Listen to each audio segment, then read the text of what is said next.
All right, check out the market here. We have, well, the futures were way up, and now you already see as we come, it's 9:30 a.m., and that's when the markets open, and they're already up 177. Anyway, they're changing quickly, but up significantly. And one of the reasons is that U.S. Treasury Secretary Scott Bessent says that he believes all of these big trade deals will be done by Labor Day. So that's just about 8 weeks from now. So we'll see. But in the meantime, the markets kind of like what they are hearing at the moment. We'll have Kevin Hassett in the next hour as well. We can ask him about it. And we'll keep tracking that. In the meantime, one of the controversial proposals from New York City mayoral candidate Zohran Mamdani is government-run grocery stores. The Democratic Socialist says they would cut costs, but local business owners aren't so sure about that. Madison Alworth is joining us live inside a New York City grocery store right now. Madison, good morning to you. Good morning, Bill. Good morning, Dana. Yeah, under Mamdani's plan, he wants to open up these government-run grocery stores.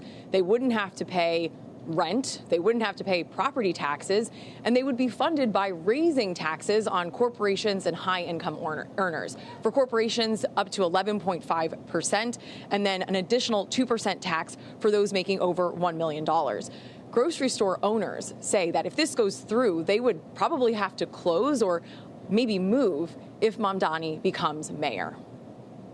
You can't compete with City Hall. You can't compete with the city opening up its own supermarkets and giving it away. I mean, what I've said the other day, not even Moscow does that. But supporters of this move and Mamdani say that prices of food have just gotten too high. Here in the New York City area, food costs are up 25% since 2019. But grocers say that's not because they're taking home more money. In fact, profit margins in 2023 were just 1.6% for grocery stores. So to improve conditions, grocers argue that they need to enforce antitrust laws to spur competition. That's the way to go, saying, quote, this approach will help empower independent grocers and strengthen food ecosystems more sustainably than launching government-run stores.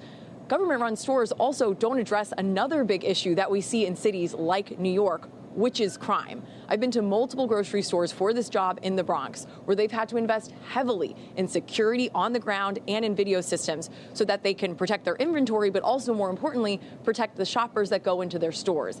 That's not addressed if it's run by the government or if it's run by an independent grocer like Catsimatidis. Bill, Dana? And Mamdani has said he wants to defund NYPD and turn them all into social workers, so we'll see what kind of security that is. Madison Alworth, live in New York for us. Madison, thanks. And Fox News contributor Hugh Hewitt. This must be a fascinating thing for you to watch, because you are obviously a student of history, and you also understand politics, and you probably have this love-hate relationship with the nation's largest city of New York City. Listen to Mamdani. This is what he said about Democrats and whether they are out of touch. I think that it is important for all of us to listen more and lecture less. I have heard time and again that the very Democrats who voted for Donald Trump in this city are ones who would come back if we had a relentless focus on our economic agenda. And that's what we delivered over 8 months. And now those are the same Democrats that are coming back as we won districts that Donald Trump won. I'm not sure that's the case, and maybe it'll turn out to be true. How do you size up this race so far? Well, I think people in Miami are really cheering on Mr. Mamdani because they want the banking industry and the financial industry that will flee New York to come down to this banking center. I think it's a disaster for the Big Apple. I lived there in 1980. I've been there a lot since then, and I don't live there now, and I doubt anyone's going to move there willingly if a hard left, and I can't even begin to describe how far left Mr. Mamdani is. He's very, very far to the left of AOC. Abolish prisons, defund the police. Forget the globalize the intifada stuff. He doesn't have much impact on national security issues, but he does on the quality of life of New Yorkers. I lived there in 1980, which was the nadir of New York City, and it's been slowly rebuilding. I think he's going to take it right back to those bad old days where you really didn't want to go to Times Square after dark. And if anyone can beat him, Eric Adams is going to have to get everybody else off the ballot, like Curtis Lee was an old colleague of mine, and then get every moderate to say, you know, maybe incompetent isn't as bad as lunatic. Yeah, look, I mean, there's no denying he's really good on social media. He's running a high-energy campaign. He's bringing in young voters. But as you mentioned, his policies are about as far left as you can get. And now New York Democrats, elected officials, they're not getting behind him. Take a listen. We just had a primary election, and that election is sent clear sentiments about what the people of New York City are looking for. This isn't just about Mr. Mamdani as an individual. This is about the message that the people of New York City are trying to send to our party. I think that a clear message was sent on Tuesday, and I think it's up to me to listen to them.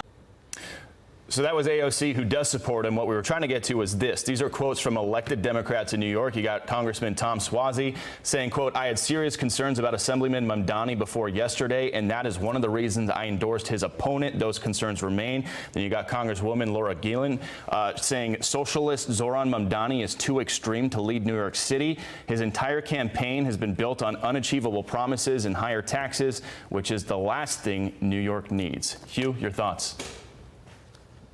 Well, both of those are incumbents who are going to face very difficult races in November of 2026, what usually should be a skate for the out party. The title charts of American politics are the out party wins in the off year, but not if you've got a radical leftist labeled as your colleague. And these two congressmen especially are just the first wave of people who are going to walk away. Chuck Schumer was remarkably ambivalent in his not quite an endorsement. His reaction was, I've been following him. It was an incoherent reaction because everyone at the DNC and every Democrat who is not from the far left, and I mean the far left, has got to be worried about being tagged as a Mamdani supporter, brother in arms, sister in arms, whatever it is. They just have to be afraid of getting bagged and tagged as one of these leftists because it doesn't work. Bagged and tagged. I loved it. But Hugh, I was thinking about the fact that we got a chance to talk to you today, and I feel that the Democratic Party and the Republican Party, they need to do something for these younger Americans who are trying to make it work. The affordability issue in a big city like New York is a problem. It is very expensive to think about raising a family here, and people are either leaving or they're casting about looking for anyone who might be able to help them. So I think that, the key to that to me is economic growth, but both parties have to figure out a way to address this. Yeah, but every year the American Legislative Exchange Council puts out a book called the Top 50, the best and worst states. And the best states are always those states that regulate the least, tax the least, and make it easy to build homes because those homes become more affordable. So Utah always wins. Florida is always in second place. You know who's at the bottom? New York, Connecticut, California. So if you continue to do the same thing, raise taxes, stop new construction starts, you're going to end up with the same affordability. So the so-called abundance Democrats like Ezra Klein, the first thing they have to do is persuade their party to stop killing abundance, which is what their party is intent on doing, redistributing the wealth as opposed to growing the pie. I agree. That book, that whole abundance thing is worth another discussion, and maybe we'll have that one day. Thank you so much, Hugh. Have a great weekend. I'm Steve Ducey. I'm Brian Kilmeade. And I'm Ainsley Earhart. And click here to subscribe to the Fox News YouTube page to catch our hottest interviews and most compelling analysis.